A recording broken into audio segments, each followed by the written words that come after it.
Assalamualaikum warahmatullahi wabarakatuh. Salam sejahtera untuk kita semua. Selamat siang, Bapak Ibu yang kami hormati. Semoga kita selalu berada dalam keadaan sehat walafiat. Selamat bergabung dalam webinar asuransi syariah dengan tema Spin-off bukan karena terpaksa yang diadakan hari ini Kamis 13 April 2023.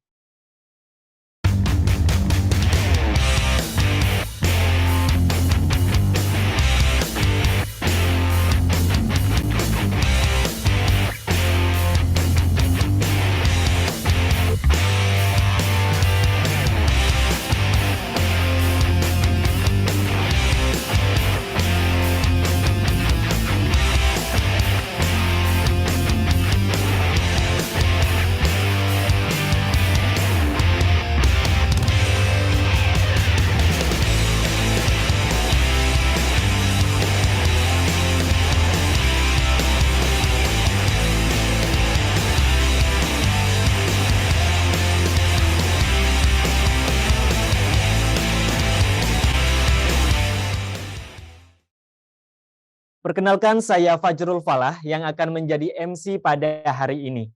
Marilah kita buka acara ini dengan membaca basmalah bersama-sama. Bismillahirrahmanirrahim. Mengawali acara ini, marilah kita dengarkan bersama-sama lagu kebangsaan Indonesia Raya.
Dalam kesempatan ini, izinkan kami menyampaikan terima kasih kepada pembicara webinar kali ini, yakni Kepala Departemen Pengawasan Asuransi dan Jasa Penunjang IKNB, Ibu Dewi Astuti, Pakar Ekonomi Syariah Bapak Adi Warman Karim, Direktur Managing Syariah PT Asuransi Allianz Life Indonesia Bapak Ahmad K. Permana, Direktur Eksekutif AASI Bapak Erwin Nukman, Presiden Direktur PT Zurich General Takaful Indonesia Bapak Hilman Simanjuntak, Direktur PT Prudential Syariah Life Assurance Bapak Paul Setio Kartono.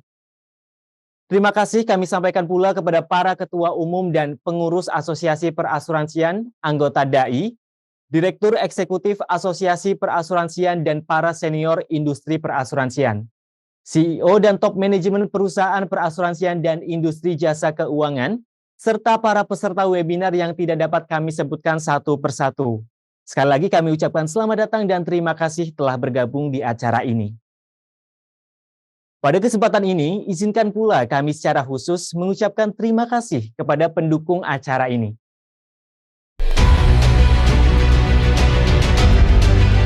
PT Zurich General Takaful Indonesia,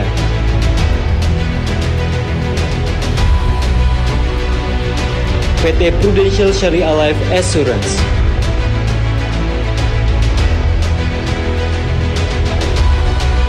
PT Asuransi Tubuh Pratama Indonesia Tbk, PT Asuransi Allianz Life Indonesia.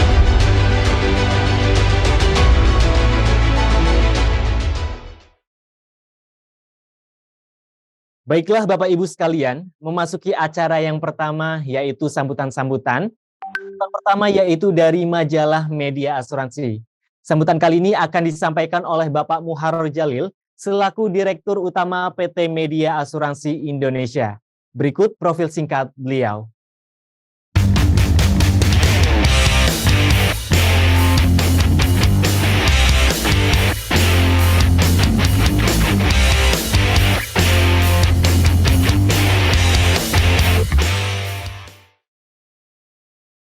Baik, Bapak Muharor Jalil telah bergabung bersama kita secara online.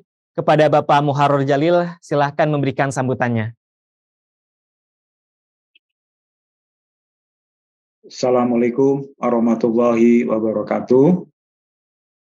Selamat siang, salam sejahtera untuk kita semua. Yang terhormat Ibu Dewi Astuti, Kepala Departemen Pengawasan Asuransi dan Jasa Penunjang, IKNB, Otoritas Jasa Keuangan. Yang terhormat Ketua Umum Dewan Asuransi Indonesia dan juga Ketua Umum Asosiasi Asuransi Syariah Indonesia, Bapak Rudi Kamdani. Yang terhormat para Ketua Asosiasi Perasuransian anggota Dewan Asuransi Indonesia. Yang terhormat Bapak Erwin Nukman, Bapak Adi Warman Karim, Bapak Hilman Simanjuntak, Bapak Paul Setio Kartono, dan Bapak Ahmad K. Permana yang berkenan sebagai pembicara pada webinar media asuransi hari ini. Yang terhormat para tokoh dan eksekutif perasuransian Indonesia dan para tamu sekalian yang kami hormati yang tidak dapat kami sebutkan satu persatu. Kita bersyukur pada siang hari ini dapat menghadiri acara yang diselenggarakan oleh media asuransi, yaitu webinar spin-off bukan karena terpaksa.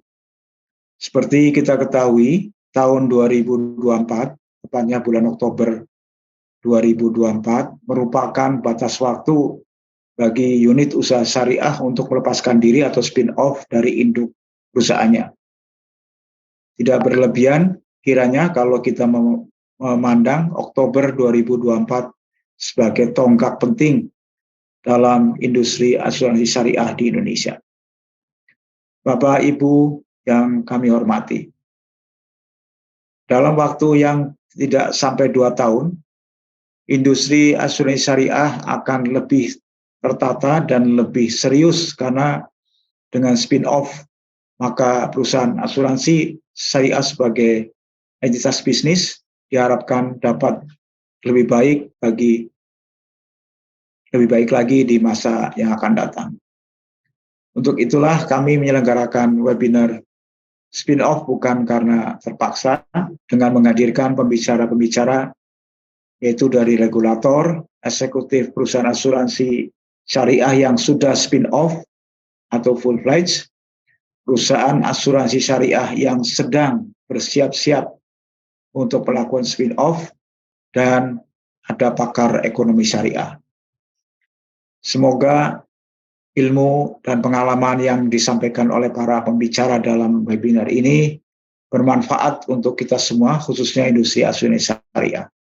Bapak dan Ibu yang kami hormati, kami mengucapkan terima kasih kepada para pendukung acara webinar spin-off bukan karena terpaksa yang diselenggarakan oleh media asuransi pada hari ini sehingga acara ini dapat berlangsung.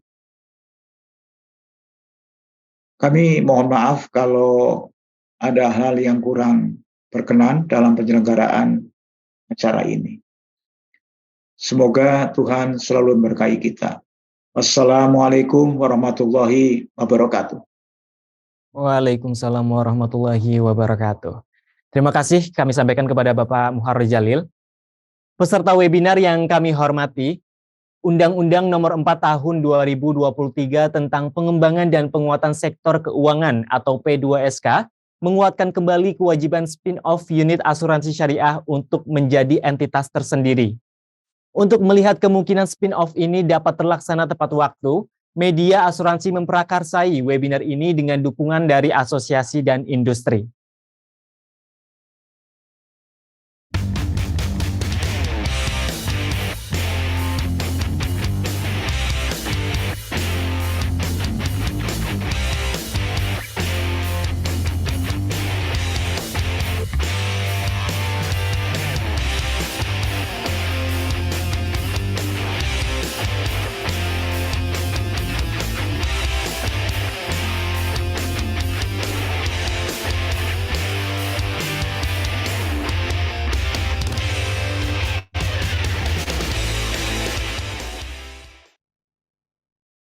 Baiklah, sebelum kita memasuki acara inti, marilah kita simak video tata tertib webinar berikut ini.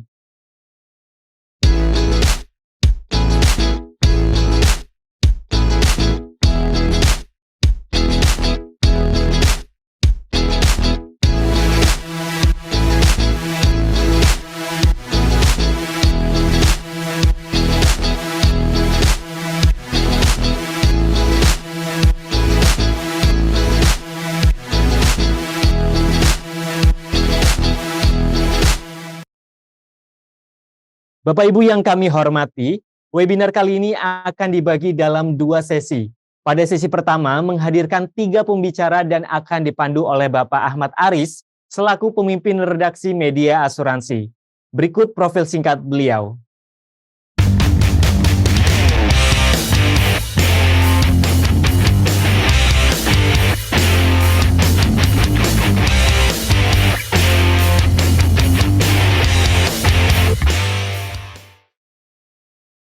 Kepada Bapak Ahmad Aris, silahkan memandu webinar sesi pertama ini. Waktunya sampai pukul 15 waktu Indonesia Barat. Terima kasih, MC. Assalamualaikum warahmatullahi wabarakatuh. Alhamdulillahirrahmanirrahim. Wassalatu wassalamu ala ashrafil anbiya'i wal mursalin wa ala alihi wa sahbihi ajma'in amma ba'du. Yang saya hormati Ibu Dewi Astuti, Kepala Departemen Pengawasan Asuransi dan Jasa Penunjang IKNB Otoritas Jasa Keuangan. Yang saya hormati Bapak Muharrol Jalil, Direktur Utama PT Media Asuransi Indonesia. Yang saya hormati Direktur Eksekutif AIC Bapak Erwin Nukman. Yang saya hormati Bapak Hilman Simanjuntak, Presiden Direktur PT Zurich General Takaful Indonesia. Yang saya hormati Bapak Adi Warman Karim, Pakar Ekonomi Syariah. Yang saya hormati Bapak Ahmad K. Permana, Managing Director Syariah PT Asuransi Allianz Life Indonesia. Yang saya hormati pula Bapak Paulus Setio Kartono, CFO Prudensial Syariah Indonesia. Yang saya hormati pula para eksekutif senior manajemen perusahaan asuransi, khususnya yang berkecimpung di industri asuransi syariah, dan juga semua Bapak Ibu peserta yang hadir dalam acara webinar bertajuk Spin-off Bukan Karena Terpaksa ini. Semoga Bapak Ibu senantiasa dalam lindungan Allah Subhanahu wa Ta'ala dan selalu diberikan nikmat kesehatan, kelancaran, sehingga dapat menjalankan aktivitas dan pekerjaan dengan sebaik-baiknya.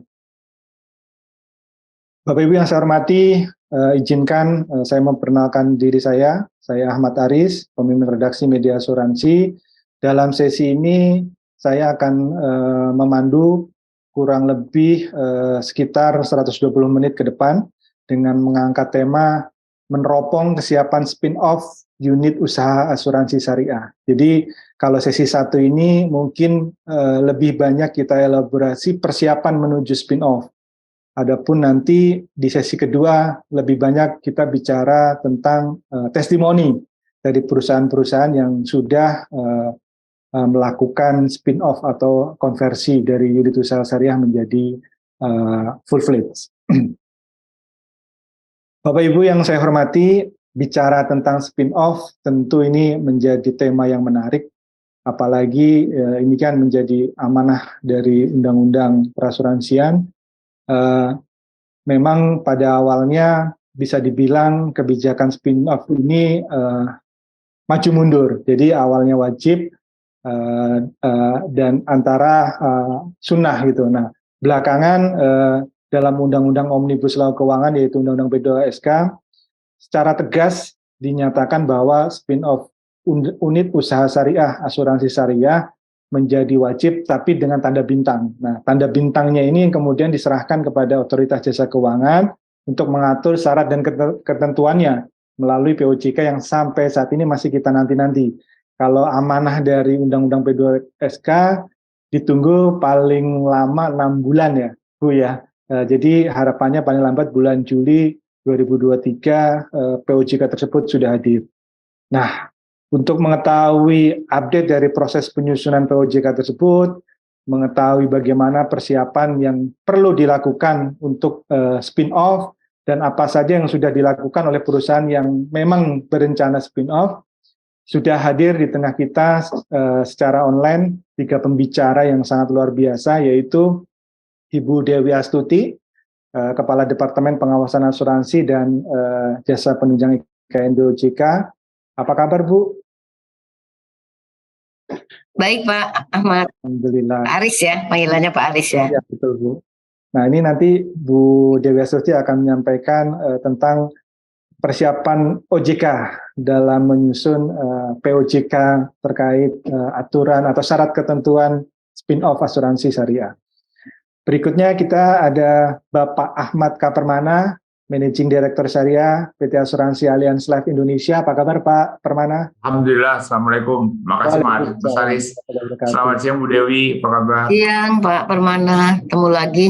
Ketemu lagi. Iya, ini sepertinya nanti Pak Permana ada kabar besar nih yang akan disampaikan nih sepertinya nih dalam ini. Dan terima kasih. Berikutnya kita memiliki narasumber yaitu Bapak Adi Warman Karim, pakar ekonomi syariah yang nanti akan mengulas tentang apa saja yang harus disiapkan untuk proses spin-off, karena Pak Adi Warman ini kalau tidak salah dia punya banyak pengalaman untuk terkait persiapan spin-off unit usaha asuransi syariah. Namun Pak Adi Warman sampai saat ini masih belum bisa join karena masih ada acara. Nanti mudah-mudahan jam 2 beliau sudah bisa bergabung dengan kita secara online. Bapak Ibu yang saya hormati, sebelum kita masuk ke sesi paparan pertama, mari kita simak profil dari ketiga pembicara kita.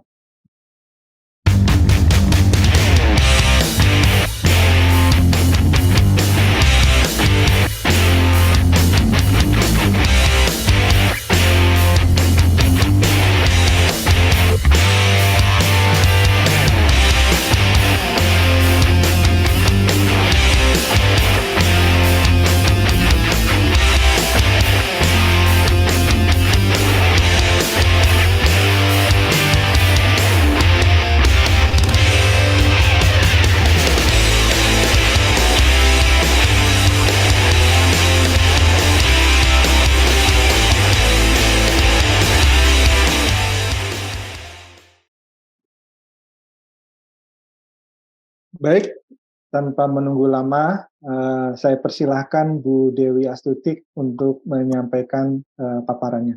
Silakan, Bu. Ya, makasih Pak Aris. Assalamualaikum warahmatullahi wabarakatuh. Salam sejahtera bagi kita semua. Pertama-tama terima kasih kepada media asuransi yang sudah menyelenggarakan kegiatan webinar siang hari ini ya. Yang kedua juga saya juga ingin ucapkan salam dulu kepada terutama kepada Pak yang saya hormati Pak Mukharur Jalil, kemudian rekan-rekan para narasumber Pak Permana dan Pak Adi Warman Karim, dan juga nanti Pak Erwin ya, Pak Erwin Nukman. Kalau saya merasa ini jadi kayak reuni ya berada di sini. Kemudian juga yang saya hormati para pimpinan asosiasi yang hadir pada siang hari ini. Dan juga Bapak Ibu pimpinan dari perusahaan asuransi dan reasuransi syariah ataupun yang bukan syariah yang hadir juga pada siang hari ini, serta Bapak Ibu lainnya yang hadir pada siang hari ini yang mohon maaf tidak bisa saya sebutkan satu persatu. Jadi kalau lihat judulnya webinar ini cukup keren Pak. Jadi kalau saya mengatakan spin-off bukan karena terpaksa, wah itu dari judulnya aja orang udah tertarik itu untuk mendengar apa yang disebut dengan spin-off bukan karena terpaksa. Yang saya pernah tahu sebelumnya itu adalah suatu kata yang kalimat di belakangnya bahwa menjadi tidak bahagia itu bukan suatu takdir, tetapi adalah pilihan. Nah, sebenarnya kalau kita kaitkan dengan hal ini, kita tadi sudah disebutkan di pembukaan ya oleh Pak Mukarrar Jalil ya, bahwa dari awal atau mungkin Pak Aris tadi menyebutkan dari awal kita mengatakan bahwa dulu wajib, kemudian menjadi sebenarnya tetap wajib pada waktu itu, tetapi memang dalam pelaksanaannya menjadi dalam tanda kutip tidak dikawal dengan cukup baik sehingga terkesan menjadi ada kemungkinan untuk berubah. Dan ternyata di dalam Undang-Undang P2SK ini hal ini ditegaskan kembali bahwa memang pilihan untuk melakukan spin-off itu adalah suatu kewajiban. Saya mungkin akan ke belakang dulu sebentar sebelum kita berbicara mengenai apa yang dilakukan oleh OJK khususnya terkait dengan kewajiban spin-off di dunia asuransi ini. Pertama adalah kita melihat bahwa awal masuknya syariah itu kan berawal pertama kali tentu di perbankan. Artinya pertama kali masuk ke perbankan, kemudian pilihan pada waktu kita men-set up undang-undang perbankan syariah itu adalah kita men-set up untuk mewajibkan spin-off. Sehingga memang pilihan untuk pendekatan full pledge itu adalah suatu pilihan yang pada akhirnya kita miliki. Nah, tetapi dalam rangka mengembangkan infan industri, maka kita memilih untuk pendekatan dengan membolehkan adanya windows atau yang disebut dengan membolehkan unit usaha syariah. Itu sebenarnya darurohnya itu sebenarnya di awal. Tapi at the end-nya memang kita akan mewajibkan untuk full pledge. Karena itu di dalam undang-undang disebutkan ada kewajiban untuk full pledge untuk perbankan di 2023 dan untuk di IKNB khususnya asuransi di 2024, beda 1 tahun. Nah, prinsip itu yang dipegang dari awal pada saat kita memegang konsep mengembangkan industri syariah di Indonesia. Kenapa? Karena ada banyak pertimbangan pada waktu itu, salah satu juga acuan atau benchmarking kita dalam mengembangkan industri syariah ini adalah bagaimana Malaysia mengembangkan syariah ini sebenarnya. Di mana syariah ini di Malaysia pendekatannya memang dari Windows dulu, dari unit usaha syariah. Kemudian pada akhirnya mereka memilih menjadikan pilihannya adalah full pledge. Kenapa pilihannya menjadi full pledge? Karena banyak hal yang dapat diperoleh dari kalau sudah menjadi full pledge. Pertama tentu saja adalah lebih compliance. Artinya lebih memberikan keyakinan atau kenyamanan kepada pelaku daripada bisnis syariah ini bahwa more compliant di dalam syariahnya. Yang kedua tentu saja adalah menjadikan lebih fokus. Artinya lebih fokus untuk mengembangkan bisnis-bisnis syariah dengan melihat kebutuhan daripada masyarakat. Yang ketiga tentu kita tahu bahwa untuk mengembangkan industri ini, kalau dia dilakukan oleh industri itu dalam satu lembaga tersendiri, maka tentu speed atau kecepatan untuk melakukan pertumbuhan itu jauh lebih cepat. Nah, terkait dengan pemisahan unit syariah ini yang sebelumnya sudah ada di dalam Undang-Undang Asuransi ya, tahun nomor 40 tahun 2014, kemudian dibunyikan kembali, artinya di-amend dengan Undang-Undang P2SK nomor 4 tahun 2023. Saya ingin menceritakan bahwa bagaimana perdebatan yang cukup seru pada saat Undang-Undang P2SK ini sebelum diputuskan. Karena memang terjadi kutub yang cukup ramai antara yang kelompok yang ingin spin-off dengan kelompok yang tidak harus spin-off. Karena semua itu adalah pilihan pendekatan pada saat kita melakukan pengembangan. Tapi kembali lagi bahwa narasi munculnya itu di undang-undang sebelumnya tentu sudah ada kajiannya dan tentu sudah ada hal-hal yang dipertimbangkan pada saat kita memilih bahwa kita memilih untuk lebih kepada pendekatan full pledge pada akhirnya untuk mengembangkan industri syariah. Nah, kemudian di Undang-Undang P2SK ini memang suatu keunikan tersendiri ya. Artinya di Undang-Undang P2SK ini di mana di sini diberikan amanah kewajiban untuk spin-off itu diberikan kepada OJK. Di mana OJK dapat meminta pemisahan unit syariah menjadi perusahaan asuransi syariah dan perusahaan reasuransi syariah dalam rangka konsolidasi perasuransian. Selain itu juga kewajiban untuk spin-off juga diamanahkan kepada OJK untuk mengaturnya. Namun di sini ada tambahan atau ada tanda bintang tadi yang disebutkan oleh Pak Aris bahwa dalam rangka menyusun ketentuan ini, maka sebelum itu menjadi suatu aturan diminta OJK berkonsultasi dengan DPR. Nah, kapan ini harus keluar? Tadi sudah disebutkan 6 bulan sejak Undang-Undang P2SK itu diketok. Jadi kalau kita melihat Undang-Undang P2SK itu diketok 12 Januari 2023, maka 6 bulan kemudian 12 Juli 2023. Kita tahu Bapak Ibu sekalian bahwa sekarang sudah bulan April, sebentar lagi Mei. Artinya OJK tinggal punya waktu yang sangat sedikit untuk dapat menyelesaikan ini. Tentu kami sudah melaksanakan pembahasan yang cukup intensif dalam rangka dalam rangka untuk melakukan perubahan daripada POJK ini. Bapak Ibu sekalian tentu sudah dilibatkan dalam beberapa diskusi pada saat penyusunan ketentuan ini, dimulai dengan internal OJK melakukan pembahasan, kemudian juga kita di sini minta tanggapan kepada asosiasi dan kami juga melihat tanggapan yang masuk dan kemudian kami bahas untuk melihat hal-hal apa yang menjadi concern daripada Bapak Ibu sekalian, kemudian kita juga melakukan FGD, kemudian secara internal itu dibahas secara terus-menerus dan tentu karena di sini juga kewajiban untuk menyusun POJK spin-off ini tidak hanya ada di IKNB tapi juga di perbankan, tentu harmonisasi dengan apa yang dilakukan oleh teman perbankan itu juga kami lakukan, termasuk juga strategi pada saat nanti kita melakukan konsultasi ke DPR dalam arti kata timingnya dan bagaimana cara mengkomunikasikan itu merupakan sesuatu yang sangat penting untuk menjaga bahwa pada akhirnya kita dapat mengeluarkan POJK ini sesuai dengan aturan yang sudah ditetapkan, yaitu sebelum atau paling lambat 12 Juli 2023. Nah, di OJK sendiri kita punya aturan yang mengatur mengenai bagaimana suatu ketentuan itu dikeluarkan, yang kita sebut dengan rule making rule. Nah, rule making rule ini menjadi suatu tahapan atau aturan yang mengikat setiap aturan yang akan dikeluarkan oleh OJK. Nah, untuk kepentingan pengaturan POJK spin-off ini memang kita mengambil posisi untuk melakukannya dengan POJK mendesak. Apa artinya POJK mendesak? Di situ ada part yang tidak kita lakukan tetapi kita bypass karena memang kita menginginkan ini bisa dilakukan segera supaya target waktu tidak terlampaui.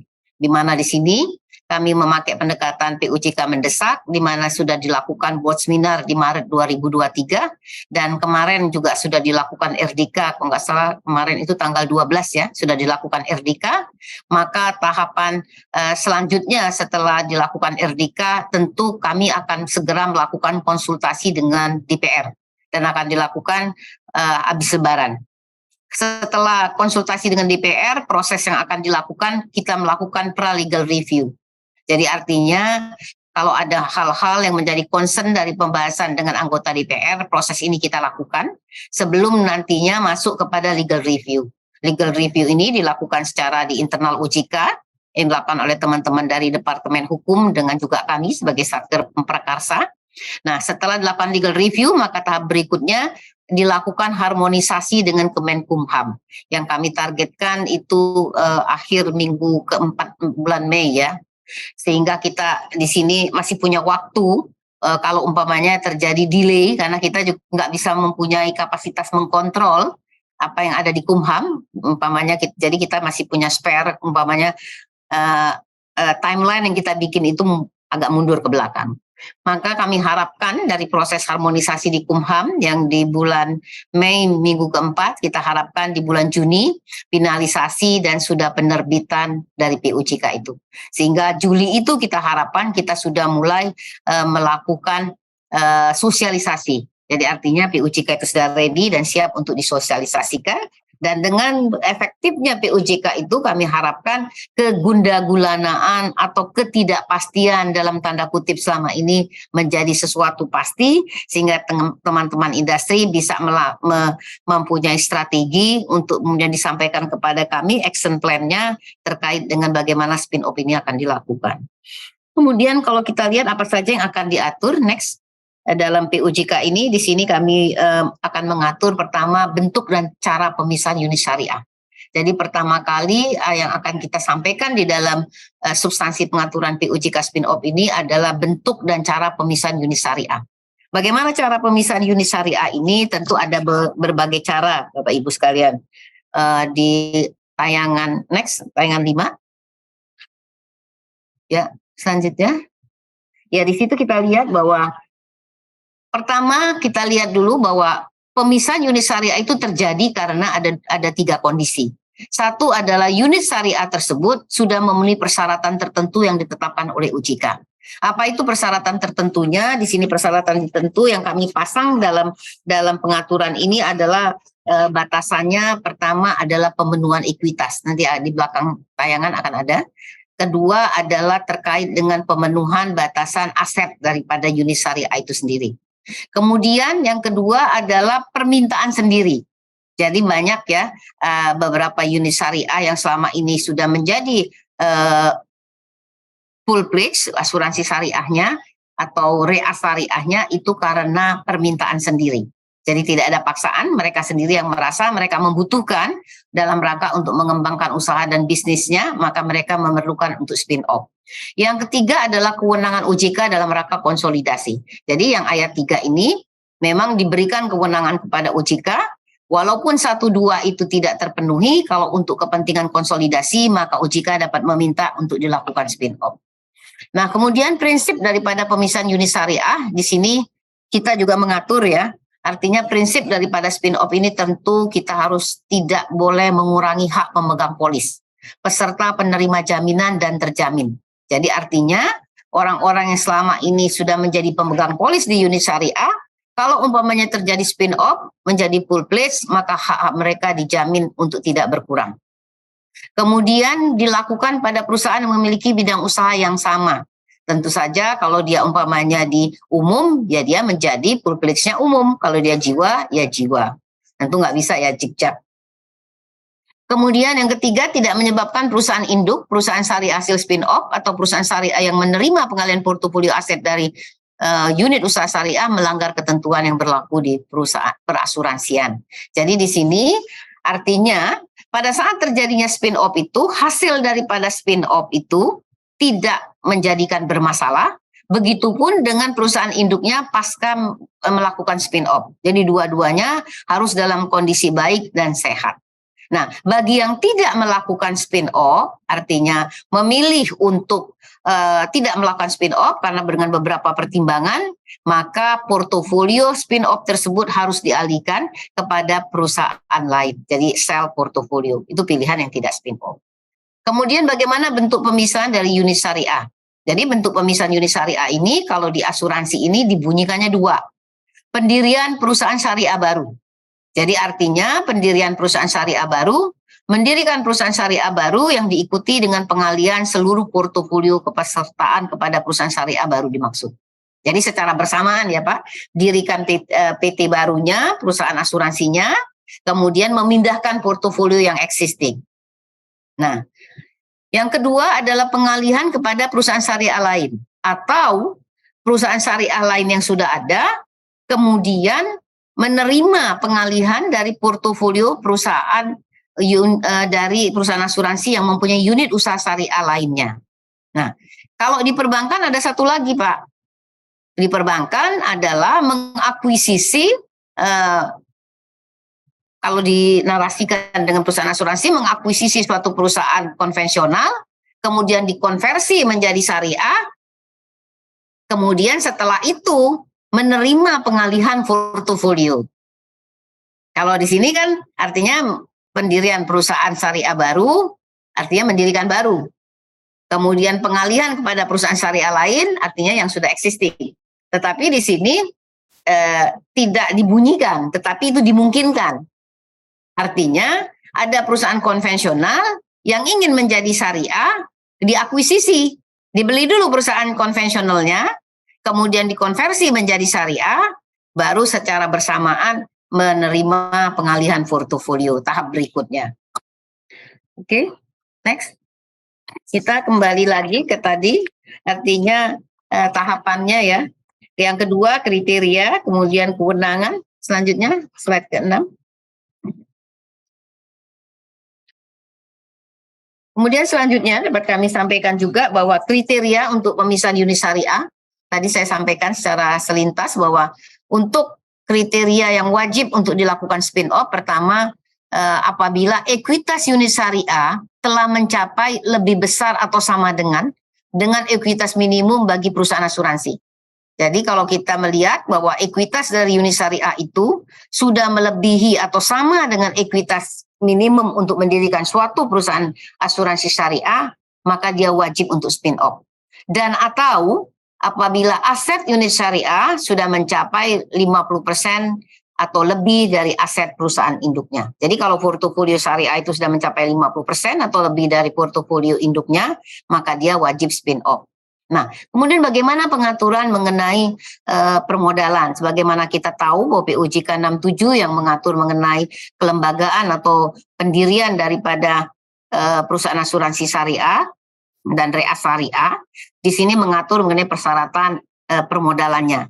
Di dalam ketentuan perusahaan asuransi yang sebelumnya mengatur bahwa perusahaan asuransi itu minimumnya adalah 150, maka di sini menjadi 250 dan untuk REAS menjadi 500 miliar. Ini adalah dilakukan peningkatan selain dengan semangat untuk melakukan penguatan permodalan, karena kita tahu bahwa perusahaan asuransi, reasuransi ini juga adalah suatu SJK yang secara bisnis modelnya mempunyai padat modal. Jadi harus didukung dengan modal yang cukup dan kuat agar mereka dapat tumbuh dan berkembang.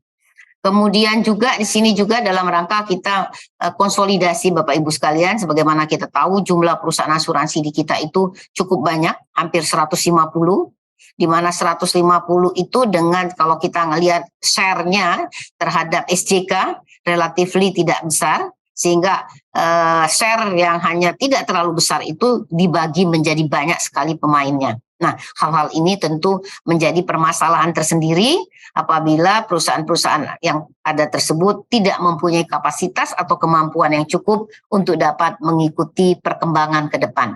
Karena tantangan perusahaan asuransi ini tidak sedikit sehingga memang memerlukan infrastruktur yang kuat untuk itu. Nah, jadi kalau kita ngelihat akan terlihat dari data dari simulasi yang kami lakukan Bapak Ibu bahwa dari data UUS yang ada saat ini yang kami miliki ada 43 UUS yang ada di industri asuransi sekarang, yaitu di mana UUS untuk asuransi jiwa ada 21, UUS untuk asuransi umum ada 19, kemudian UUS untuk REAS ada 3.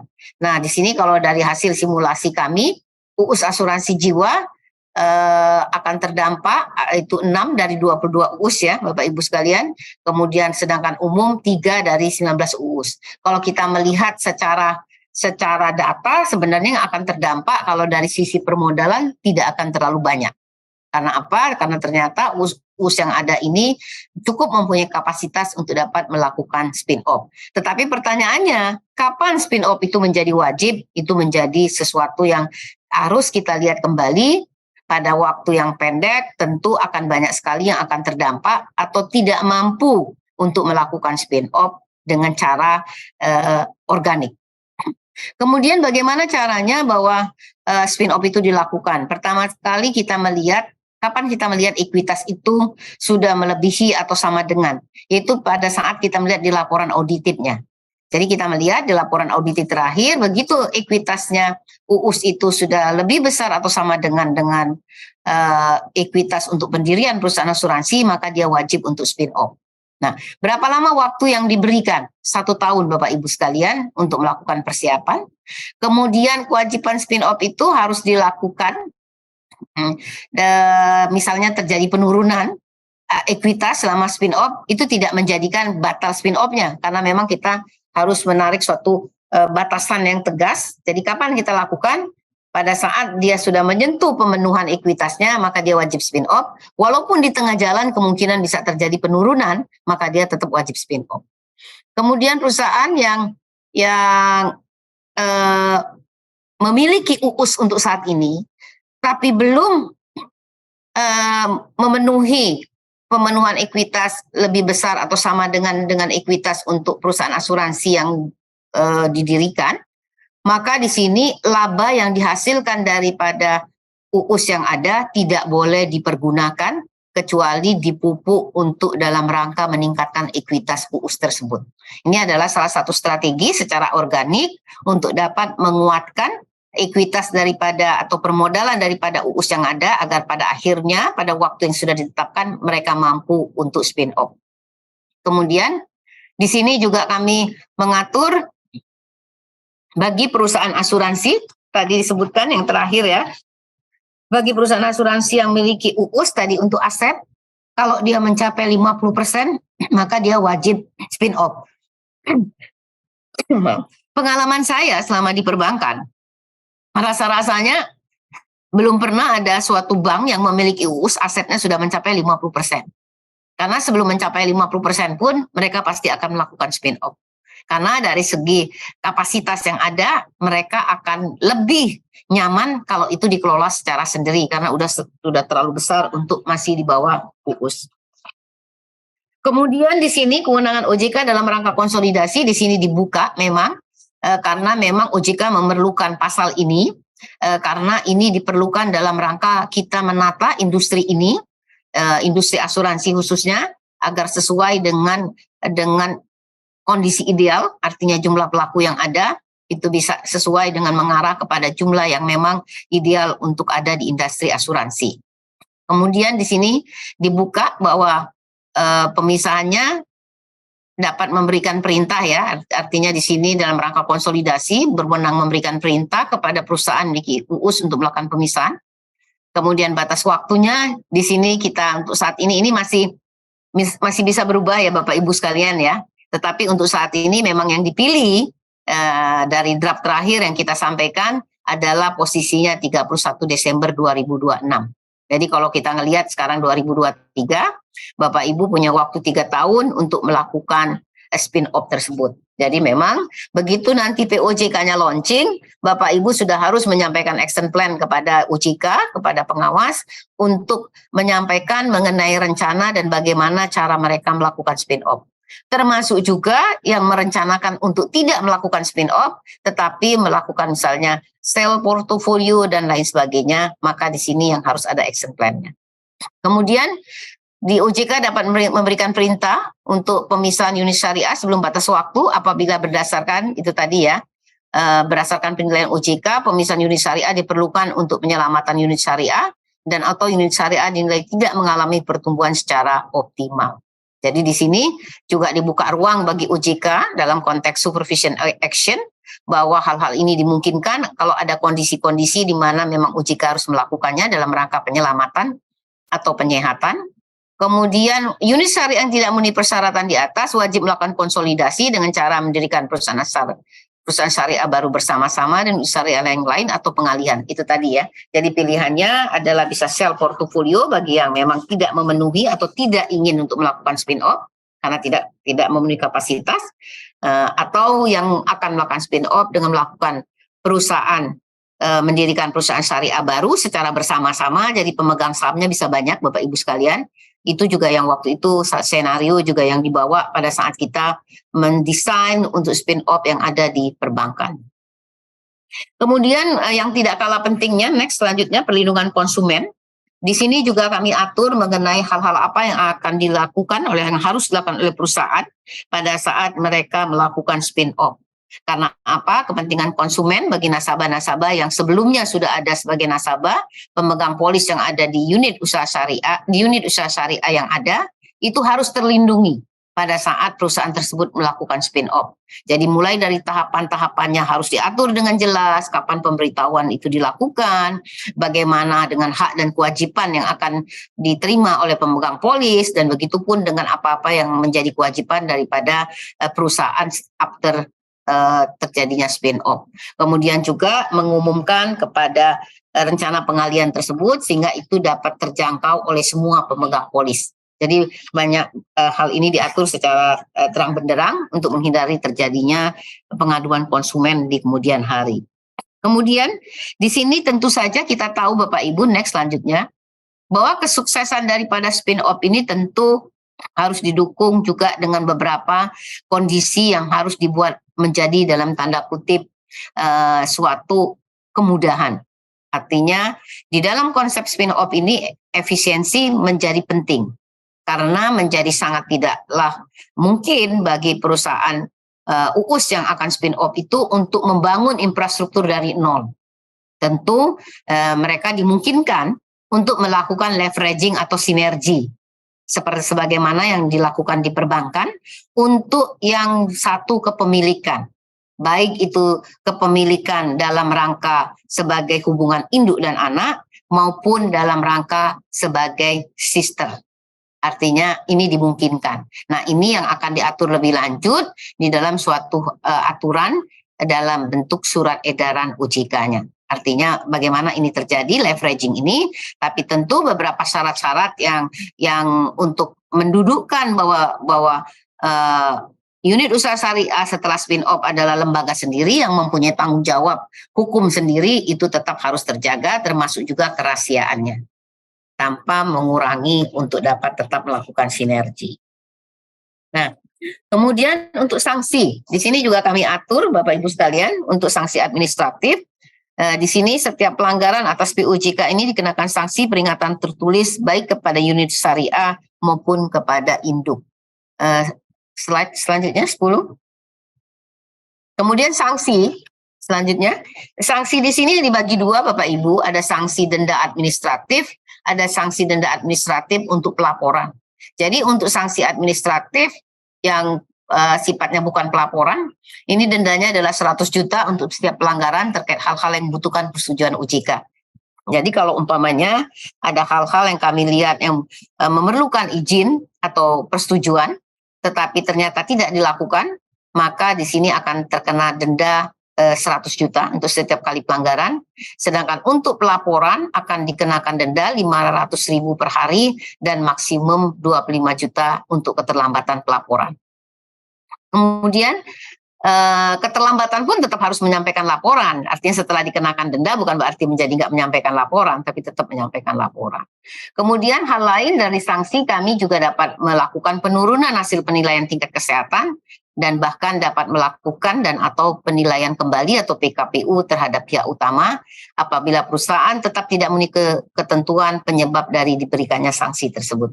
Jadi ini adalah hal-hal yang diatur di dalam POJK tersebut terkait dengan spin-off ini.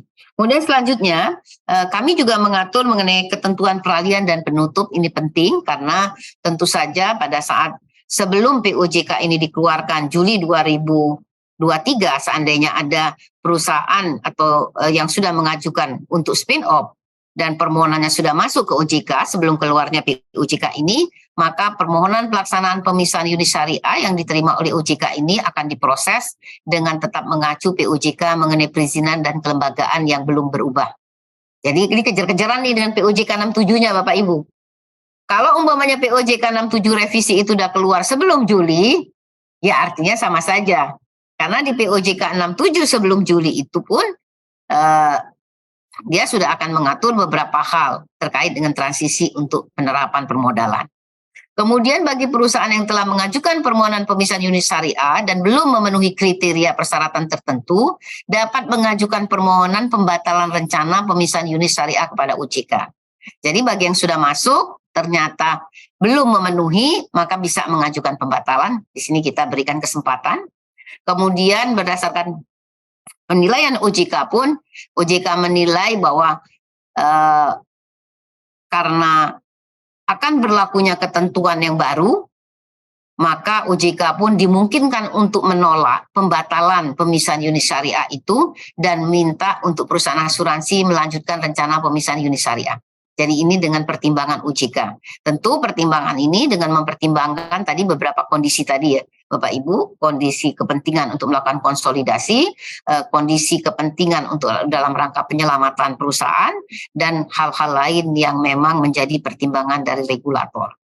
Kemudian di sini ini adalah mengenai penutup bahwa POJK 67 dicabut dan dinyatakan tidak berlaku. Jadi POJK terkait dengan spin-off ini juga akan mencabut POJK 67 2016 yang terkait yang mengatur khususnya mengenai pemisahan. Kemudian ketentuan mengenai pemisahan unit syariah di POJK 67 itu tidak diberlakukan karena dia akan mengacu kepada POJK spin-off. Kemudian kapan POJK ini diundangkan? Tentu saja sejak POJK ini dikeluarkan. Jadi kalau kita ngelihat dari batasan Undang-Undang P2SK, maka POJK ini akan berlaku ya tentu saja paling lambat 12 Juli 2023. Mungkin itu yang dapat saya sampaikan. Terima kasih. Wassalamualaikum warahmatullahi wabarakatuh. Waalaikumsalam warahmatullahi wabarakatuh. Luar biasa nih Bu Dewi, menarik sekali nih, pasti ini yang ditunggu-tunggu oleh para peserta webinar kali ini. Jadi tadi Bu Dewi sudah cukup banyak spill ini ya, POJK yang baru. Pasti ini akan menjadi informasi berharga buat Bapak Ibu sekalian peserta webinar. Dan tadi kalau kita bisa simpulkan memang spin-off semuanya nanti akan pada waktunya spin-off lah, kurang lebih seperti itu. Jadi ada batas akhir yang yaitu tanggal 31 Desember 2026, semua yang memenuhi maupun tidak memenuhi itu harus clear semua di tahun 2026. Jadi sebenarnya lebih mundur ya dari yang tadinya 2024 Oktober. Jadi ada waktu masih lumayan buat Bapak Ibu untuk mempersiapkan. Dan sebelum saya beralih ke pembicara kedua yaitu Pak Ahmad Permana, saya menginformasikan kepada Bapak Ibu sekalian peserta webinar, bila ada pertanyaan bisa disampaikan melalui kolom chat untuk mengisi di sana nama, asal institusinya, dan kemudian pertanyaannya ditujukan kepada siapa. Nanti pertanyaannya akan saya bacakan saat sesi tanya jawab. Baik, ini pasti menarik nih buat Pak Permana, karena tadi Bu Dewi menyinggung soal berkejaran ya. Berkejaran nih Pak sebelum bulan Juni ya, kalau memang targetnya lebih cepat POJK yang baru rilis, berarti mudah-mudahan submit dari kalian sudah dapat ini Pak ya, keputusan Pak ya. Baik, saya persilakan kepada Pak Permana untuk menyampaikan bagaimana proses persiapan dan sampai sekarang itu sudah sampai mana. Silakan Pak. Terima kasih Mas Aris. Bismillahirrahmanirrahim. Assalamualaikum warahmatullahi wabarakatuh. Waalaikumsalam. Alhamdulillahirrabbilalamin wa bihi nasta'inu ala umuri dunya waddin, wassalatu wassalamu ala asyrofil anbiya wal mursalin wa ala alihi wa sahbihi wa barik wasallam ajmain. Asyhadu an la ilaha illallah wahdahu la syarikalah wa asyhadu anna Muhammadan abduhu wa rasuluh. Yang sama-sama kita hormati Bu Dewi Astuti, ini teman spin-off lama dari zaman bank sampai ke asuransi. Kita berkecimpung di urusan spin-off. Kemudian pada bapak-bapak lainnya yang saya tidak bisa sebutkan satu persatu, pembicara maupun dari media asuransi.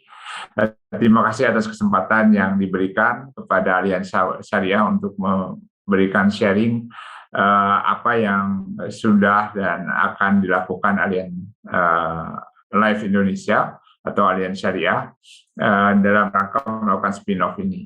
Yang jelas memang tadi Mas Aris sampaikan memang kita kejar-kejaran nih, dan saya juga ingin nanti aturan yang dilakukan kepada Allianz Syariah itu masih aturan yang lama karena kita sudah menyampaikan proposalnya sejak tahun yang lalu. Jadi kita tinggal menunggu nanti dari OJK persetujuannya saja ya sebelum aturan baru ada, sehingga kita tidak berubah-ubah. Tapi mungkin sebelum itu saya akan sampaikan, mungkin ini juga penting untuk rekan-rekan dari asuransi lainnya yang akan melakukan spin-off.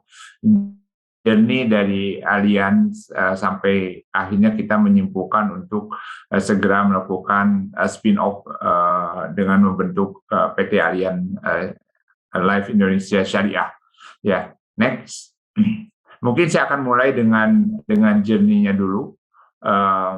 Jadi kalau bicara unit usaha syariah pertama, itu Allianz Syariah itu adalah yang pertama didirikan dulu 2006.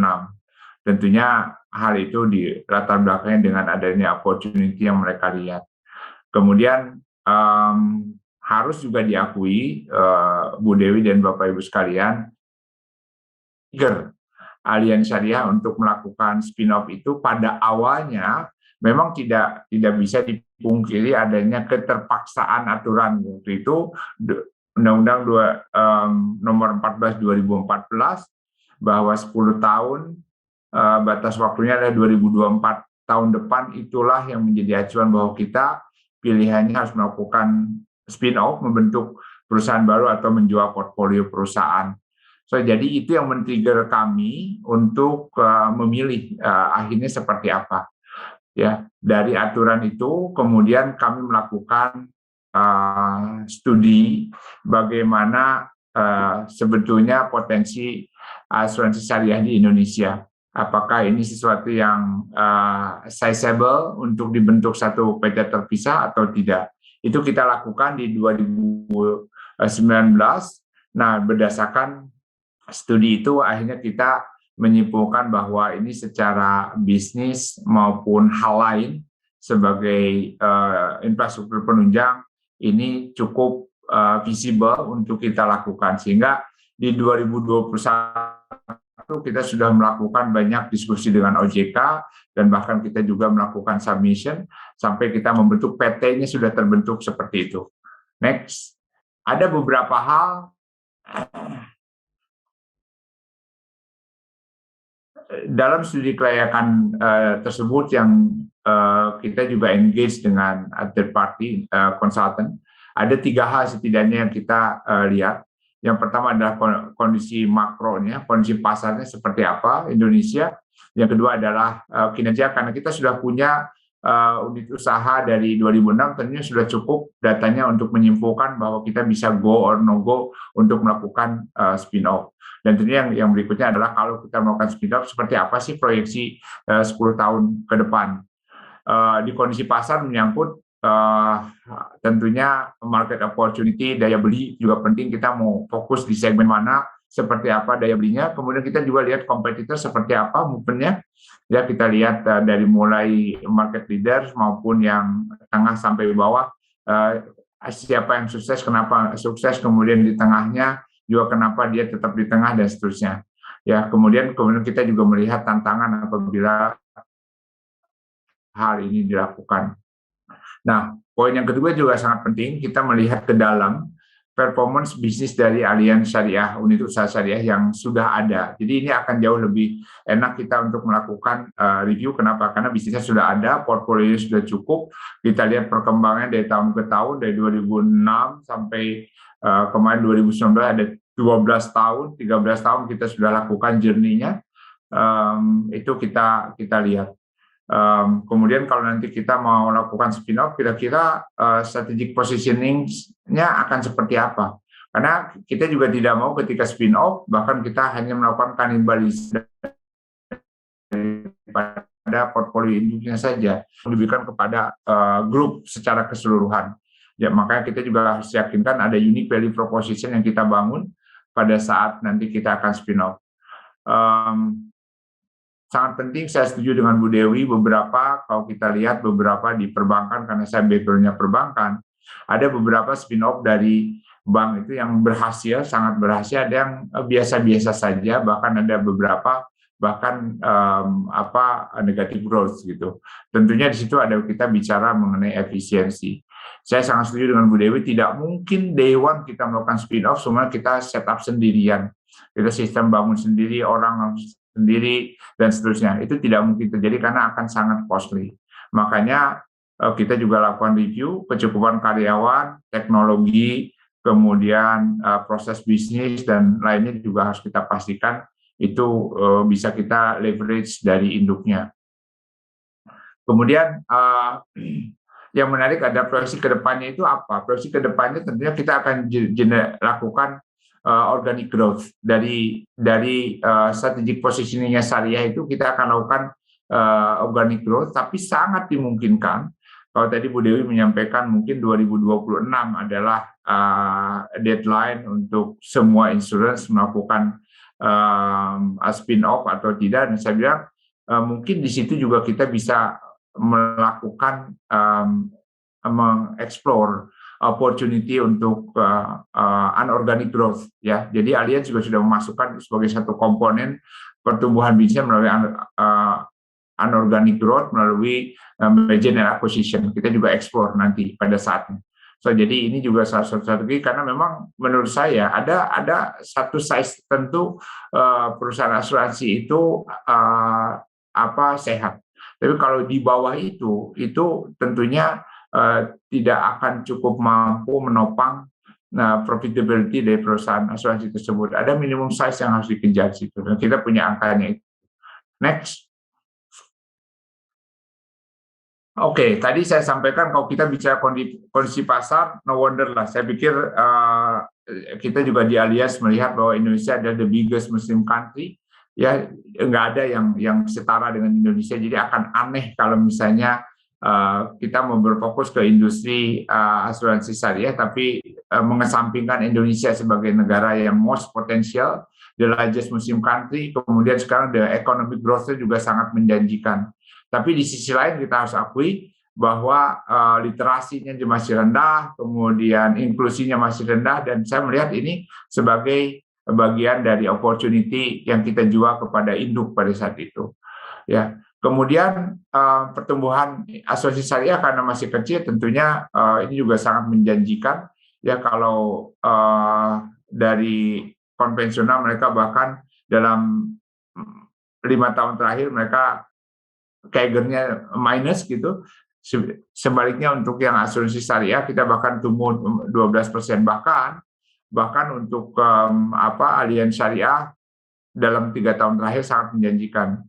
Kita tumbuh kemarin sempat 42%. Jadi ketika kita persiapan untuk asuransi, kemudian kita fokuskan bisnisnya, kita alokasikan resources-nya yang bagus dari induknya, ternyata dites tumbuhnya signifikan, bahkan kita bisa lompat langsung menjadi secara market share kita langsung bisa 17%, nomor 3 terbesar. Jadi kalau kita mau jadi market leader, opportunity-nya ada dan terbukti. Jadi ketika kita alokasikan resources yang bagus dari induknya untuk berfokus di asuransi syariah, ternyata angkanya sangat menjanjikan seperti itu. Ya, jadi itu adalah kondisi pasar yang kita lihat. Di samping itu juga kita tahu bahwa pemerintah juga sangat serius ya untuk membesarkan industri syariah. Salah satunya kita dibangun ada lembaga KNEKS, Komite Nasional Ekonomi Syariah, itu menunjukkan bahwa pemerintah sangat serius untuk menjadikan Indonesia sebagai pusat pertumbuhan ekonomi di syariah di dunia, dan itu dilakukan tidak hanya sekedar dibentuk saja, tapi realisasinya juga ada. Kemudian kewajiban spin-off juga saya sangat setuju. Jadi kalau mau serius membangun syariah, ayo lakukan spin-off, bukan sekedar selalu jadi second citizen produk syariah, tapi di negeri yang sebenarnya primary adalah Muslim country. Jadi tidak sekedar seperti itu. Next. Nah, kita melihat ke dalam, ya kita melihat dalam. Tentunya kita lihat dari kekuatan yang kita punya saat ini, solvability-nya gitu, RBC kita seperti apa. Saya pikir kita ada salah satu yang terbaik di situ. Kita cukup punya modal, resikonya udah bisa kita contain, karena kita menggunakan template dan infrastruktur Allianz global yang memang sangat prudent dan sudah terbukti mereka survive sebagai asuransi terbesar di dunia saat ini, 133 tahun. Saya pikir itu mereka banyak pengalaman yang bisa kita nanti leverage untuk pendirian asuransi syariah. Kemudian tadi saya sampaikan pertumbuhan bisnis syariah juga dibandingkan dengan tadi kita kan CAGR-nya syariah itu sekitar 12%. Bahkan Allianz bisa tumbuh bahkan sampai 41,5%. Bahwa oke, ini kita mau spin off, kita seriuskan, ternyata angkanya muncul. Ini sangat mengencourage pemegang saham untuk serius, walaupun kita tahu aturan itu sebenarnya direvisitkan tadi 2024-nya itu direvisit oleh regulator, tadi Bu Dewi sampaikan bisa 2026. Tapi kita melihat bahwa karena ini sangat potensial, kita tidak punya alasan untuk kenapa harus delay lagi, ya. Kita mau menunjukkan ada dua hal yang kita ingin tunjukkan. Yang pertama, kita ingin menunjukkan kepada customer kita, kepada market bahwa Allianz akan serius punya komitmen mengembangkan asuransi syariah. Itu penting, ya. Yang kedua, kita juga ingin menjadi first mover. Saat ini kan baru ada dua ya yang lakukan spin-off. Kita juga akan jadi first mover bahwa oke, kita belajar dari yang sudah dan kita akan perbaiki itu. Kita akan melakukan sesegera mungkin. Kenapa? Karena ujung-ujungnya ya buat grup adalah marketnya ada nggak sih? Potensinya ada nggak? Ya, kalau potensinya ada, marketnya ada di sana, tinggal bagaimana mereka sharing experience, sharing infrastruktur, sharing skill, sharing resources untuk bisa dipakai untuk menggarap market tersebut. Nah, jadi kita akhirnya tidak, walaupun ada opportunity untuk menarik kembali proposal, bahkan tidak, Bu Dewi, kita insya Allah kita bahkan kita ingin mensegerakan. Ya, mudah-mudahan nanti di semester 2 sebelum aturan yang baru muncul, itu kita bisa lakukan spin-off. Strategic positioning juga penting. Ya, strategic positioning ketika nanti asuransi syariahnya Allianz itu muncul, kita tidak mau menggarap market yang sama. Of course di channel yang ada sekarang kita akan optimalkan segmen yang opportunity, tapi kita harus pastikan bahwa oke, ketika syariah muncul tidak terjadi banyak kanibalisme yang terjadi. Strategically ini akan komplement dari positioning market induknya Allianz Indonesia, Allianz Life Indonesia. Ya, untuk itu of course kita harus punya unique value proposition, dan yang sudah kita jual, dan ini baik untuk bahkan market muslim maupun non muslim, adalah konsep tabarut tolong menolong itu berlaku di mana-mana. Hanya nanti tinggal kita segmennya kita akan pilih, apa tetap kita middle up, kemungkinan yang kita lakukan kita akan berfokus kepada middle class, karena kita akan datang daripada middle class, kita udah siapkan produknya, kita siapkan sistem pemasarannya, sehingga pada saat nanti launching nanti kita betul-betul akan complementing the positioning of Allianz Life Indonesia, tidak akan melulu target kepada segmen yang sama. Dan untuk itu juga kita sudah memilih bentuk dan cara pemisahan unit bisnis syariah sesuai dengan policy internal kita, maupun tentunya sesuai dengan option yang diberikan oleh OJK. Next. Nah, yang menarik adalah Mas Aris, salah satu alasan kenapa saya mungkin dari perbankan cukup lama akhirnya saya jump in kepada industri asuransi ini, adalah satu visinya yang menarik menurut saya. Ya, visi dari Allianz Indonesia itu ada melindungi lebih banyak masyarakat Indonesia. Menurut saya itu adalah satu visi yang sangat bagus gitu. Jadi bagaimana orang-orang di Indonesia itu, kalangan menengah itu belum menyadari pentingnya asuransi, memprotek dirinya, keluarganya, asetnya.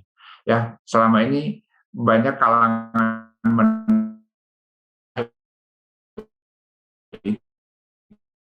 itu terekspos ya begitu saja. Jadi kalau ada anaknya, keluarganya, istrinya menjadi rontok, kenapa asetnya juga hilang karena satu dan lain hal untuk menggantikan sesuatu yang terjadi dengan para keluarganya dan sebagainya. Dan untuk protecting more Indonesian people itu supaya itu kejadian. Makanya nanti kita targetnya akan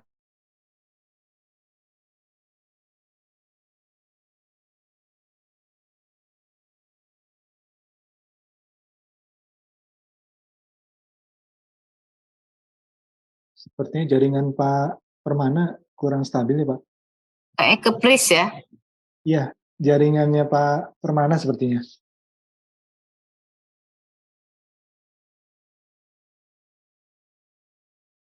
Karena yang lain normal kan? Pak Edi normal kan Pak Edi ya? Iya Pak, dari Pak Permana Pak. Mungkin timnya Pak Permana bisa membantu.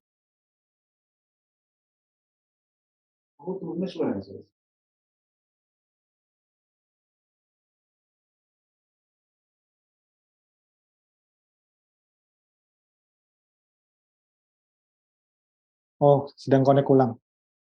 Ya, berarti jaringan Pak Permana kurang stabil.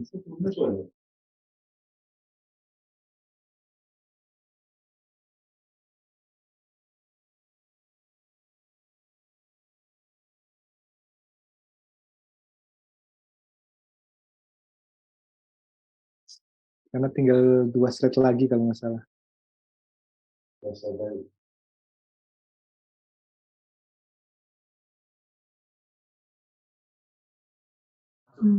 Oke, mohon maaf Mas Aris. Ya, nggak Sudah apa-apa. terhubung kembali ya? Sudah Pak, silakan dilanjut Pak. Mohon maaf. Oke, so jadi itu yang menjadi background. Kemudian saya sampaikan tadi dalam 10 tahun ke depan kita juga coba kembali ke yang sebelumnya. Back bisa balik ke. Oke. Nah, salah satu yang tadi kita juga ingin meleverage bahwa nanti dalam sampai 2026 itu kan akan banyak dengan berbagai bisnis appetite, ada capital barrier atau apapun, mungkin kita juga akan mengeksplor namanya merger and acquisition ya terhadap nanti perusahaan-perusahaan yang ya tentunya portfolio harus bagus ya sehingga itu juga menjadi tidak terbengkalai. Win-win ya kita akan besarkan, kita konsentrasikan di kita, di sisi lain juga kita akan membantu perusahaan-perusahaan yang memang tidak berminat untuk mengembangkan lebih besar lagi. Next. Nah kita tentunya setelah menyimpulkan itu kita mendapatkan komitmen dari grup yang melihat kita share semua visibility study tersebut, business projections, opportunity, obstacles, kemudian infrastruktur yang kita punya, kemudian kita sudah mendapatkan dari komitmen dari grup untuk melakukan spin-off, dan kita secara intensif sudah melakukan juga konsultasi dengan OJK sejak awal, dan untuk itu Desember kemarin juga kita sudah membentuk PT Asuransi Allianz Life Syariah Indonesia atau Allianz Syariah. Kita secara PT sudah kita dirikan, dan nextnya kita tinggal kita akan menunggu izin dari Bu Dewi nih mengenai agar Allianz Syariah bisa segera berdiri di second semester 2023 ini, dan kita berharap sebelum nanti aturan yang baru yaitu muncul kita sudah bisa berdiri sesuai dengan aturan yang lama. So next. Nah harapannya yang pertama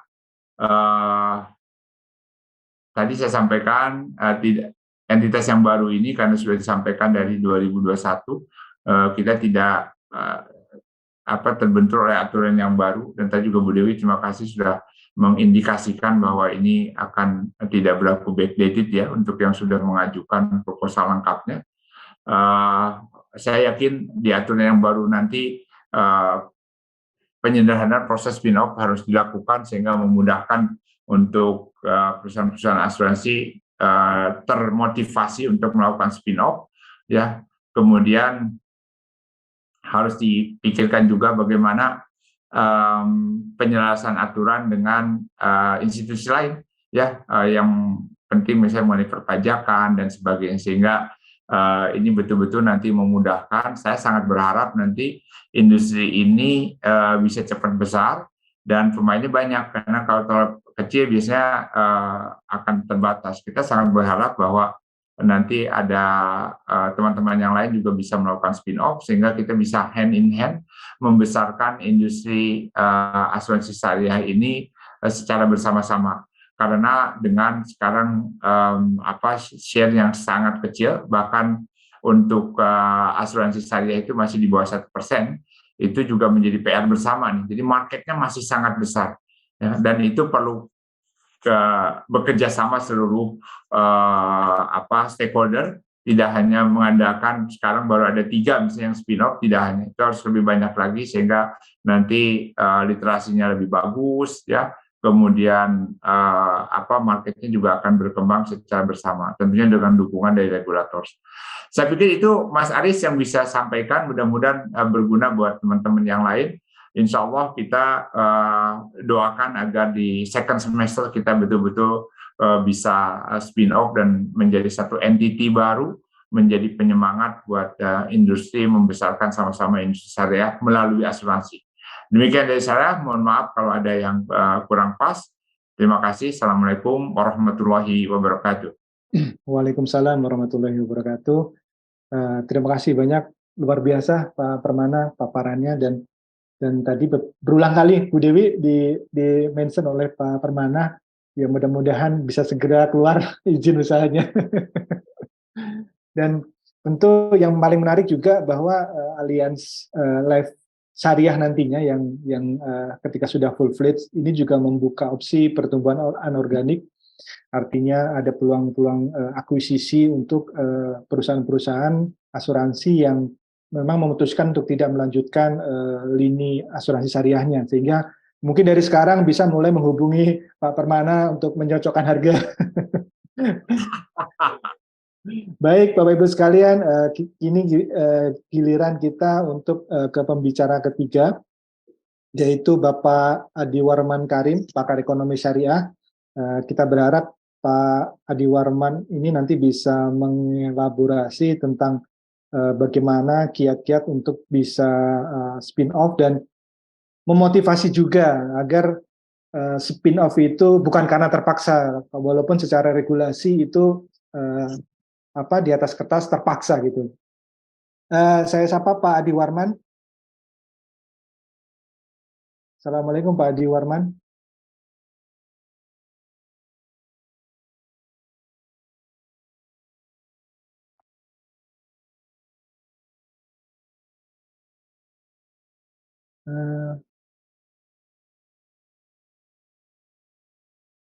Assalamualaikum Pak Adi Warman.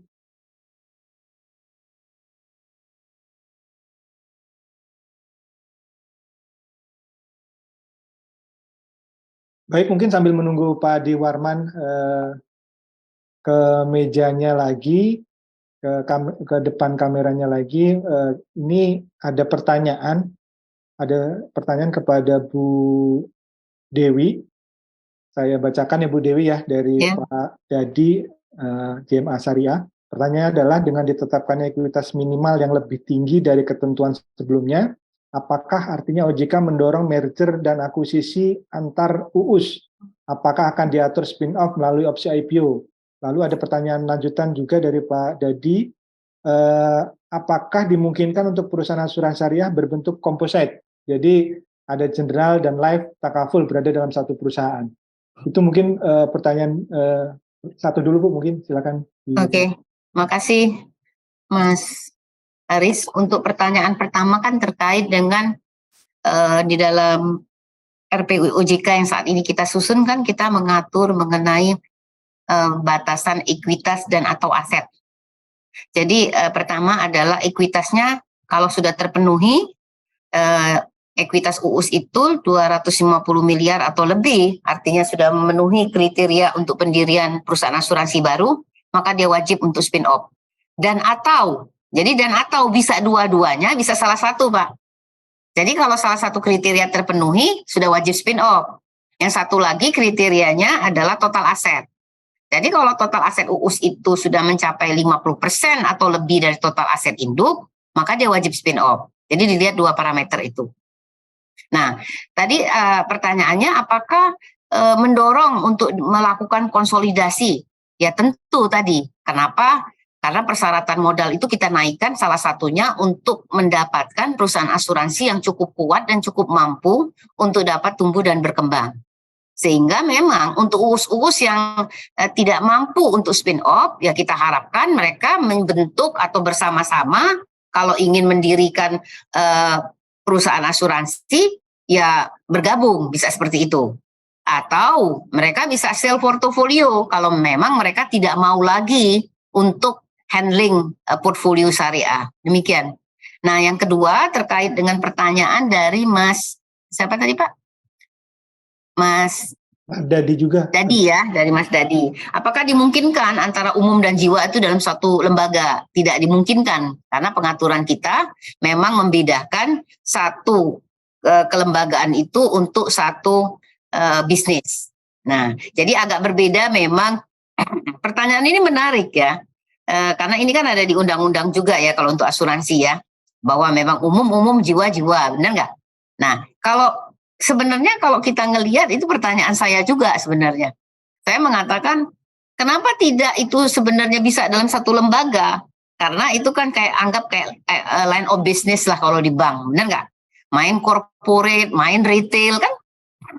Artinya secara prinsip kan itu sebenarnya bukan sesuatu yang nggak mungkin tidak digabungkan. Tetapi memang di banyak regulator di negara-negara memang ada dua mazhab Pak.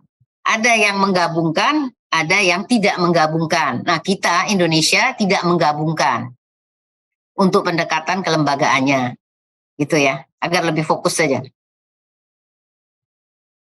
Baik, sudah jelas ya saya pikir ya jawaban dari Bu Dewi. Dan Bapak Ibu, bila ada pertanyaan juga buat Pak Permana, silahkan dituliskan di kolom chat, nanti akan saya bacakan.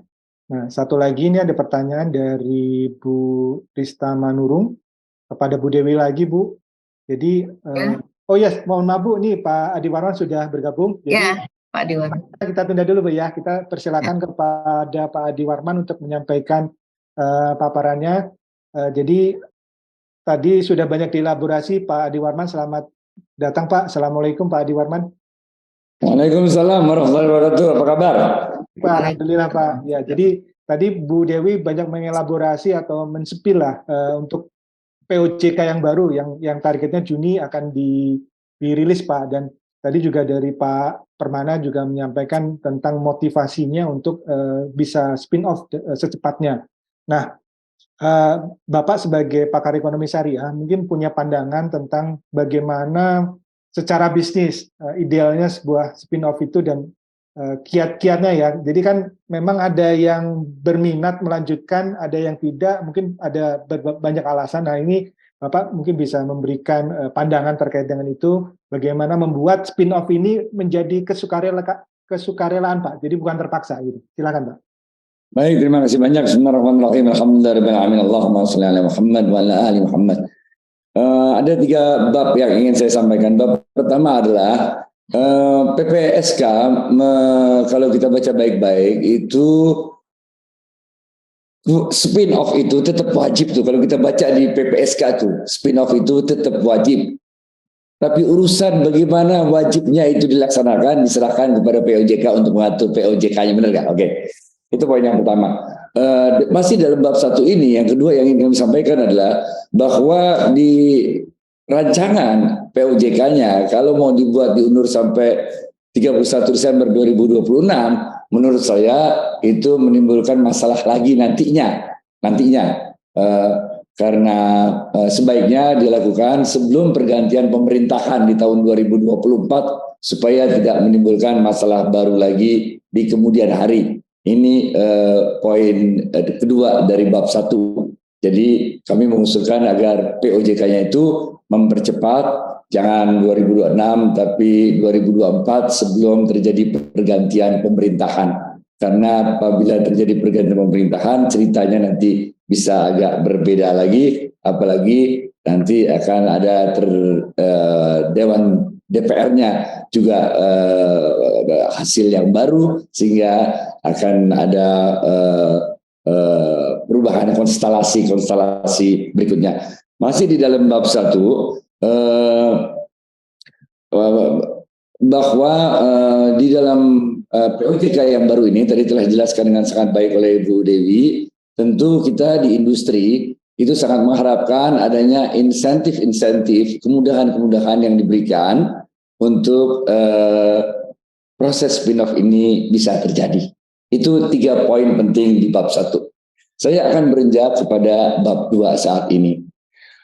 Di dalam bab 2 kita melihat atau kita mengidentifikasi beberapa hal yang menyebabkan proses spin-off ini menjadi sesuatu yang sukarela, tapi kalau sukarela doang, tanpa di satu sisi diberikan insentif untuk spin-off, dan tanpa adanya level of playing field yang sama antara UUS dan asuransi syariah yang berdiri sendiri, maka itu sama juga bohong sebetulnya. Karena kapan siapnya yang nggak bakal siap-siap, tunggu aja terus sampai 31 Desember 2026, dan dengan adanya nanti perubahan pemerintahan yang baru dan DPR yang baru, maka kita bisa undur lagi dari 31 Desember 2026, karena POJK bukan seperti undang-undang yang perubahannya harus melalui proses yang lebih panjang. Dia bisa dirubah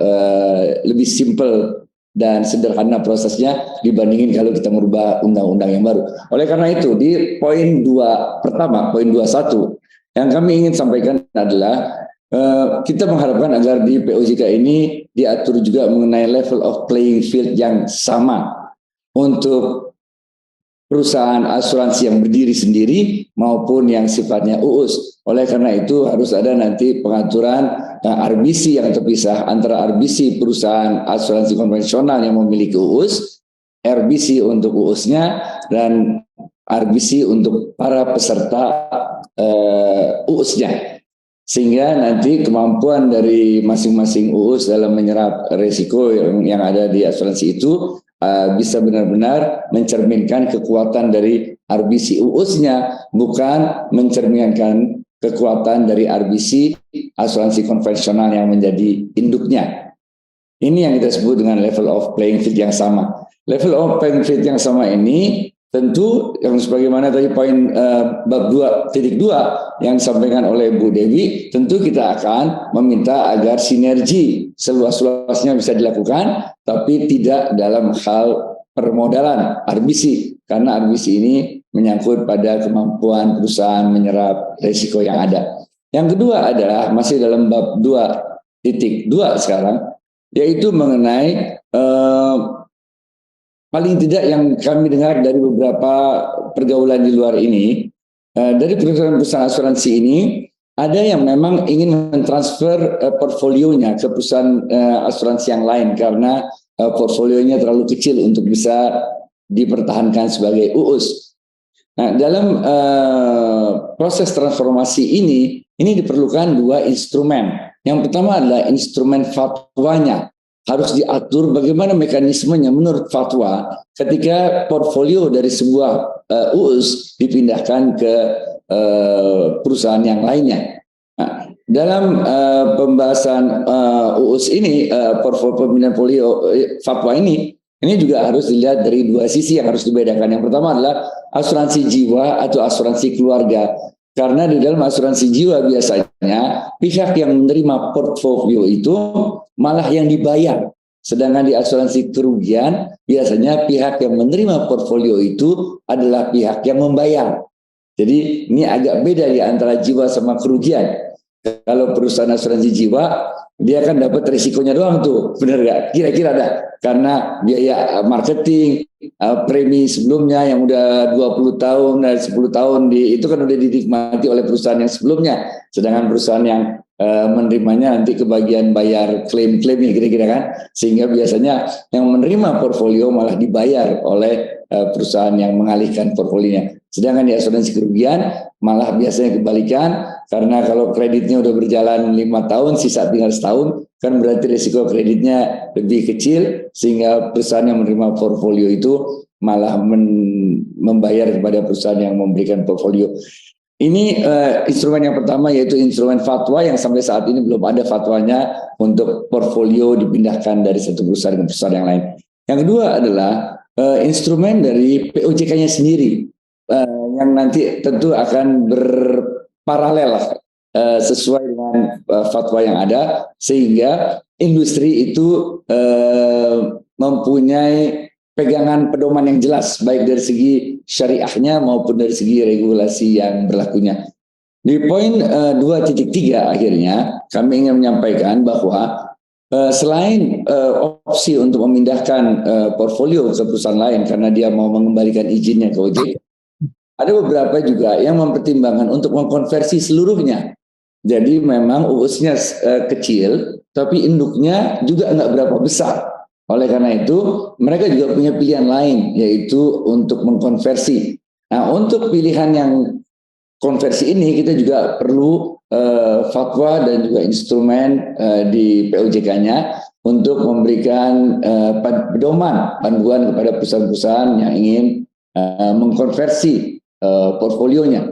Agak sedikit berbeda dengan di bank, di mana konversi itu relatif lebih mudah dilakukan daripada di asuransi, karena di asuransi ini ketika dia dikonversi ke syariah, kan dia harus dana milik peserta jadi terpisah, sehingga ada perubahan yang mendasar dalam struktur laporan keuangan di perusahaan asuransi tersebut. Kalau dana-dana yang tadinya sebagai cost of insurance-nya akan dirubah posisinya menjadi dana tabarruk fund itu.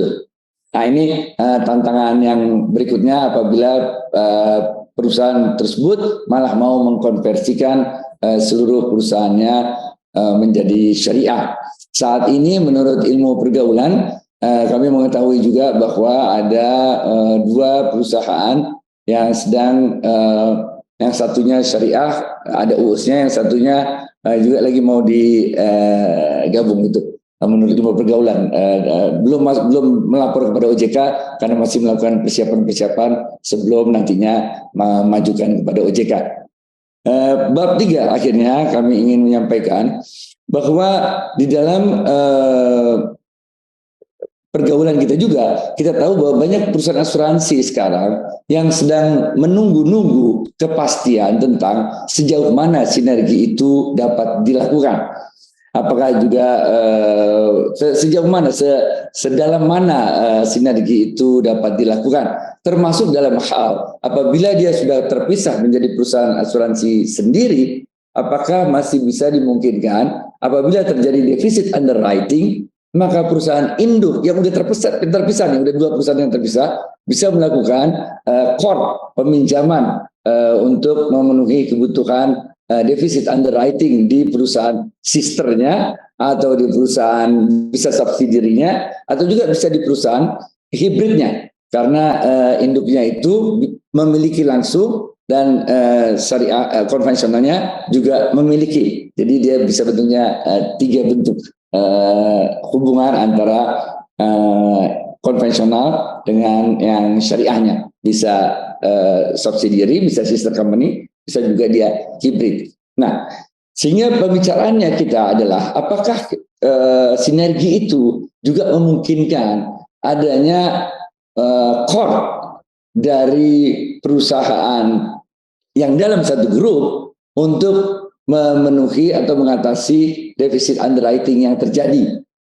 Tentu kalau di syariah kita akan menggunakan akad qard kan, yang tidak ada bunganya itu, benar kan? Nah, sehingga bagaimana ini ceritanya Sebetulnya ada tekniknya, kita udah mengerti. Tapi kita tidak ingin ada teknik tersebut kemudian dianggap sebagai transfer pricing dari segi pajak. Nah ini, jadi kita harus antisipasi juga agar peminjaman dana untuk mengatasi defisit underwriting tadi dengan teknik tertentu itu tidak dianggap sebagai transfer pricing dari sisi perpajakan. Nah, inilah 3 hal yang dapat kami sampaikan sebagai kontribusi pemikiran pada website kali ini. Mudah-mudahan 3 bab ini dengan poin-poin yang kami sampaikan tadi dapat memperkaya materi pada sore hari ini. Terima kasih banyak. Assalamualaikum warahmatullahi wabarakatuh. Thank you. Waalaikumsalam warahmatullahi wabarakatuh. Luar biasa menarik nih catatan-catatan dari Pak Adi Warman. Jadi tadi setidaknya kalau yang saya tangkap itu ada 4 hal. Yang pertama, kalau bisa masa atau deadline dari spin-off ini jangan diundur ke 2026, itu yang pertama. Terus yang kemudian yang kedua, perlu ada insentif untuk memotivasi agar perusahaan asuransi secara sukarela melakukan spin-off. Ketiga adalah perlu diatur instrumen fatwa terkait bagaimana proses transfer portofolio dari UUS ke asuransi syariah full fledged. Dan yang terakhir adalah sedalam mana sinergi bisa dilakukan. Tadi yang terakhir banyak diulas oleh Pak Adi Warman. Baik, Bapak Ibu sekalian, ketiga pembicara kita sudah menyampaikan paparannya yang luar biasa. Nah, sekarang kita masuk ke sesi tanya jawab. Jadi melanjutkan tadi Bu Dewi yang sempat terpending pertanyaan dari Bu Rista Manurung. Pertanyaan adalah syarat spin-off adalah besaran ekuitas dan atau aset. Apakah ini berarti salah satu terpenuhi maka wajib untuk spin-off? Kami mengusulkan sebagaimana disampaikan dalam usulan AAJI untuk menambah kriteria yaitu bila total sales syariah unit mencapai sedikitnya 50% dari total sales perusahaan konvensional. Ini untuk membantu memastikan sustainability dari perusahaan syariah yang baru karena memiliki size bisnis yang cukup besar.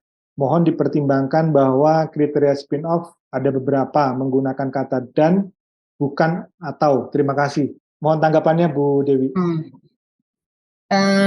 Ya Pak Aris ya. Pertama-tama adalah memang kenapa kita pakai 2 parameter itu. Artinya 2 parameter untuk dapat kewajiban spin-off. Karena memang 2 parameter itulah yang paling kita lihat yang akan menjaga sustainability daripada spin-off itu sendiri setelah dia menjadi full pledge. Walaupun tadi, sebagaimana tadi juga Pak Permana juga menyampaikan ya, kasus-kasus seperti yang terjadi di perbankan juga, misalnya pasca spin-off, ada yang kinerjanya tetap baik, ada yang kinerjanya tidak terlalu baik. Biasanya ada banyak faktor yang mempengaruhi dalam setelah pasca spin-off tadi. Artinya bagaimana leveraging itu berjalan, bagaimana dukungan-dukungan daripada induk, kemudian bagaimana preposisi daripada segmen yang dimasuki. Itu adalah 2 hal yang dalam konteks bisnisnya. Nah, dalam konteks persiapan untuk spin-off, kita melihat bahwa 2 parameter inilah yang kita lihat itu untuk menjadi alat bagi regulator untuk mengatakan Anda sudah waktunya spin-off. Pertama adalah ekuitas. Artinya dengan melihat bahwa ekuitasnya sudah cukup untuk memenuhi spin-off, maka dia harus spin-off. Tetapi di situ tentu pada saat setelah spin-off tidak akan berhenti sampai di situ. Karena tentu harus ada komitmen daripada pemegang saham untuk selalu melakukan injection kalau memang diperlukan dalam rangka pertumbuhan perkembangan daripada perusahaan asuransi ini.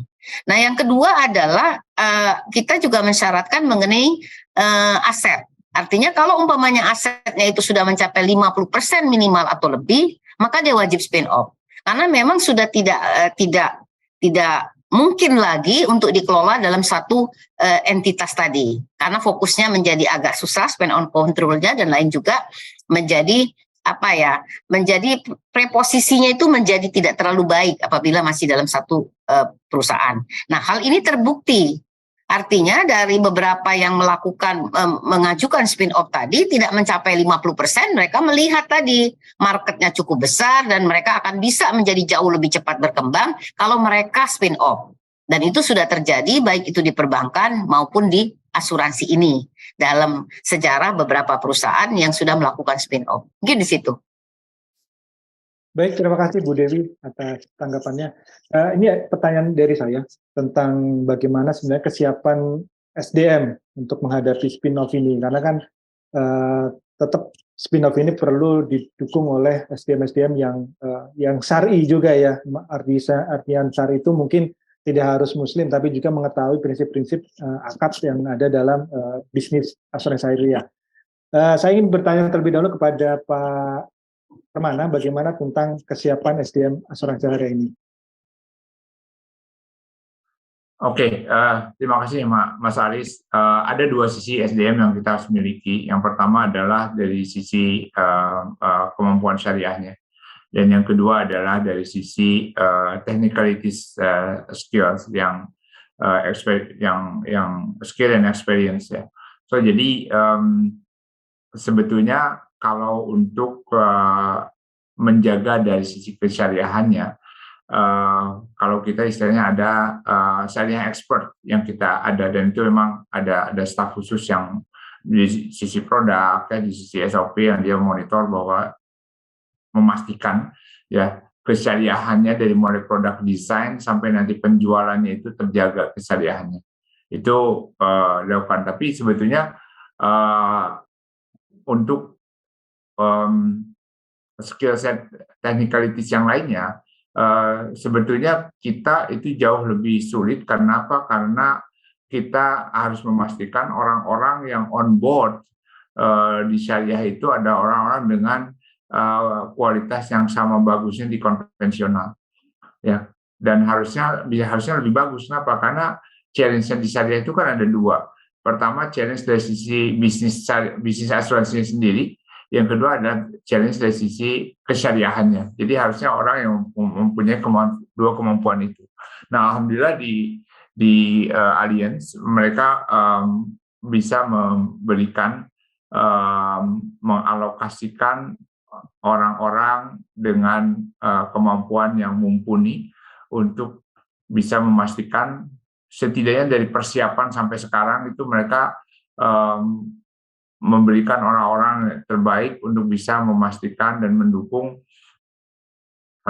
Allianz Syariah ini akan berjalan. Dan terbukti sekarang pun ya dalam 2 tahun terakhir kita berfokus untuk mengembangkan syariah, itu kita mendapatkan dukungan dari orang-orang terbaik di Allianz Indonesia ya, karena buat grup yang penting adalah bagaimana overall bisnisnya itu berkembang, apakah itu digarap melalui syariah maupun konvensional. Ketika syariah itu ada opportunity di sana, mereka juga akan alokasikan orang-orang terbaik untuk mendukung perkembangan syariah. Nah, itu salah satu benefit ketika kita ada di grup yang memang sudah established, ya, sudah pengalaman, sudah well established dengan human resources yang banyak gitu ya.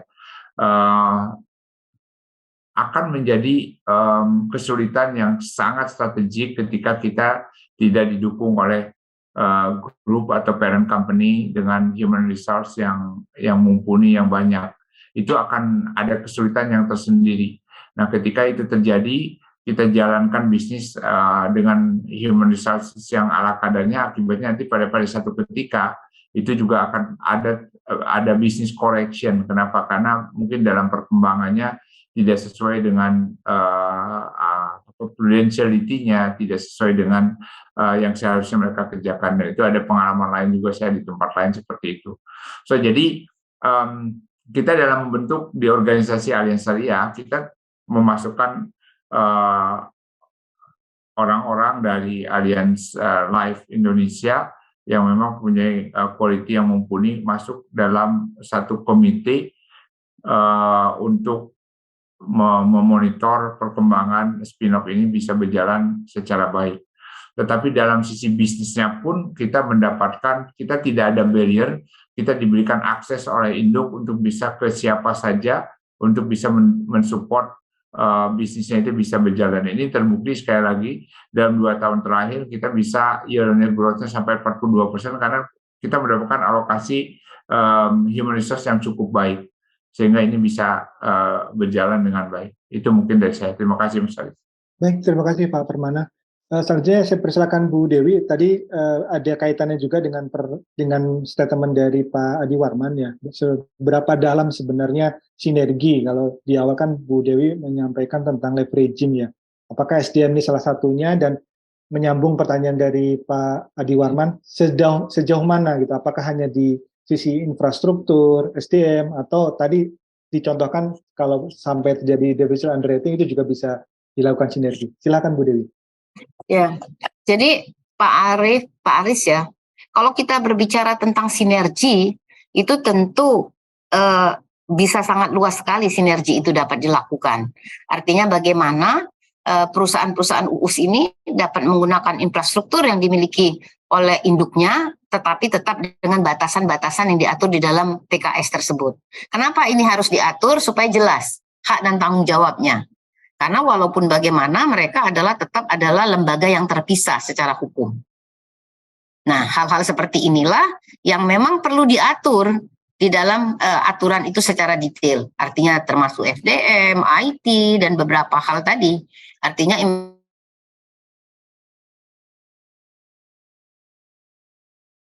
termasuk gedung kantor, itu dimungkinkan sangat detail karena akan menyangkut beberapa hak dan kewajiban, bagaimana cara pengukuran nanti untuk rentabilitasnya dan lain sebagainya. Nah, terkait dengan hal-hal ini, tentu ini hanya dimungkinkan terjadi kalau dia dalam satu kepemilikan. Nah, yang lain adalah perlu juga diatur, artinya bagaimana KPI ini menjadikan semua yang menjadi pelaku di dalam satu grup usaha ini mempunyai komitmen yang sama tadi, seperti yang Pak Permana katakan tadi. Artinya bagaimana mereka termasuk membolehkan orang-orang yang baik pun untuk pindah atau berhijrah kalau dia yang bersangkutan mau ke syariah. Nah, hal-hal ini memang harus ada suatu pemikiran yang sangat luas terkait dengan hal itu. Nah, ya mungkin itu ya. Dari segi tadi ada dari Pak Adi Warman ya, tadi yang mengatakan statementnya menarik, yang mengatakan tadi kalau bisa ya jangan sampai 2026, karena dikhawatirkan nanti berubah lagi tuh arah angin bertiupnya. Artinya saya ingin menyampaikan bahwa di Undang-Undang P2SK itu udah clear up, wajib spin off. Kapan spin off-nya dan bagaimana kriteria itu diatur oleh OJK. Tentu pada waktu kami memasang untuk saat ini 2026 sampai dengan sekarang, tapi itu tadi masih tetap ada kemungkinan terbuka untuk beberapa hal ya, karena ini kan sangat dinamis pembahasannya. Dapat saya sampaikan bahwa kita harus mempertimbangkan, karena kalau umpamanya itu terlalu cepat tanpa perencanaan yang cukup matang, itu juga akan menjadikan sesuatu yang tidak menjadikan permasalahan di kemudian hari. Kita tahu bahwa saat ini jumlah perusahaan asuransi di Indonesia itu ada 150-an hampir, Pak. Apa artinya? Dengan kapasitas yang ada di regulator saat ini, dengan volume bisnis yang tidak terlalu besar, artinya banyakkan pemainnya daripada yang mau dikelola sebenarnya kalau kita berbicara. Dan kalau kita menuju ke arah ke depan, tentu kita kepengen bagaimana perusahaan-perusahaan dimiliki kita tuh nggak perlu banyak, tapi kuat-kuat, benar nggak? Nah, harusnya arahnya menuju ke arah konsolidasi. Nah, tentu untuk menuju ke sana perlu persiapan yang cukup matang, perlu modal yang cukup besar. Nah, hal inilah yang kenapa kita memberikan ruang 3 tahun ini, kita harapkan perencanaan itu bisa jauh lebih baik, dan artinya pada saat mereka benar-benar melakukan spin-off, masalah-masalah yang akan timbul di kemudian hari itu bisa termitigasi atau bisa dikurangin lah eksesnya. Mungkin itu ya. Bu, kalau terkait dengan insentif Bu ya, kan tadi. Nah, insentif itu kembali Pak, kalau sudah ngomong insentif, itu salah satu yang terpikirkan oleh kita tuh apa? Pajak. Misalnya pada saat aset sale. Nah, kalau sudah masuk ke ranah itu perdebatannya waktu kita pembahasan Undang-Undang P2SK sendiri pun, itu sudah sangat ramai Pak. Tetapi kembali lagi, kalau kita sudah berbicara tentang pajak, ya kita nggak punya, itu uncontrollable lah. Nah, insentif-insentif lain yang diberikan regulator tadi membolehkan untuk leveraging, itu suatu insentif. Artinya suatu aturan insentif yang diberikan oleh regulator dalam rangka untuk bagaimana membantu menumbuh kembangkan tanpa perlu banyak melakukan investasi sendiri. SDM salah satunya Bu ya, kayak tenaga pemasar itu yang Ya, dibolehkan saja. Yang penting orang-orang itu mempunyai kapasitas untuk dapat tetap melakukan syariah. Karena kan ini kan berbeda kompetensinya, berbeda apa ya, keahlian yang harus dimiliki. Jadi sepanjang orang yang ditempatkan atau orang yang juga melakukan untuk syariah dalam konteks leveraging itu punya kapasitas, kemampuan untuk dapat menjual produk syariah dengan baik dan lain sebagainya, ya silakan saja. Tadi diatur di dalam PKS-nya, diatur di dalam perjanjiannya, dan bagaimana nanti pembagian antara cost-nya dan pendapatan, ya kan? Dan bahkan bisa sampai KPI, artinya untuk bagaimana mendorong bahwa dalam satu grup usaha itu semuanya itu akan dilihat dalam dua kacamata. Bisa seperti itu, seperti yang dilakukan di Malaysia atau di beberapa perusahaan lain ya yang sudah dalam satu grup usaha. Baik, terima kasih Bu Dewi. Nah, mungkin yang terkait pajak akan kita buatkan sesi webinar tersendiri Bu ya. Nanti dari Kementerian Keuangan. Ya, kalau insentif apa Pak yang paling jelas? Iya betul Bu, pajak Bu. Karena tadi juga jadi salah satu yang dimention oleh Pak Permana kan. Iya, ya aset sales dan lain sebagainya kan. Jadi nanti akan kami buatkan sesi khusus Bu. Baik, berikutnya Pak Adi Warman mungkin bisa menanggapi terkait kesiapan SDM. Halo Pak Adi.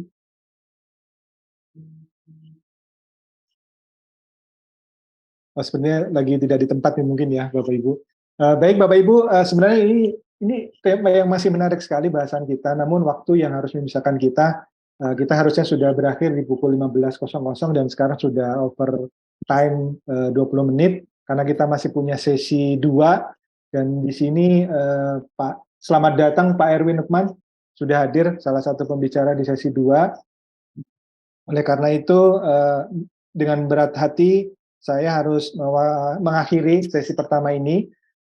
Saya mohon maaf bila ada kesalahan selama memandu acara webinar ini. Terima kasih kepada seluruh pembicara dan peserta atas partisipasinya dalam webinar ini. Nanti Bapak Ibu yang mungkin ingin melihat siaran tundanya bisa mengunjungi channel YouTube TV Asuransi. Nanti akan kami tayangkan full sesi pertama, sesi kedua itu di channel TV Asuransi sehingga bisa ditonton ulang di sana. Dan mungkin slide-slide-nya juga yang tadi beberapa ada yang meminta materi. Nah, mungkin slide-nya bisa di-capture di tayangan tersebut. Sekali lagi terima kasih. Sampai jumpa di acara webinar media asuransi berikutnya. Selamat sore. Wabillahi taufiq wal hidayah. Wassalamualaikum warahmatullahi wabarakatuh. Waalaikumsalam. Salam warahmatullahi. Terima kasih Mas Aris, Terima kasih Bu Dewi. Bu Dewi. Aris, Pak Permana, Pak Mukarol, Jalil semuanya. Sehat selalu semuanya. Izin live ya Pak. Ya, terima kasih banyak Bu. Ya, kasih. Izin. Ya Pak Terima Permana. kasih. Silakan. Ya, terima kasih Bu Dewi. Pak Mukarol, Mas Edi, terima kasih. Oke, terima kasih Pak. Mas Edi juga makasih ya, Jeng Dewi. Terima kasih Ibu Pak.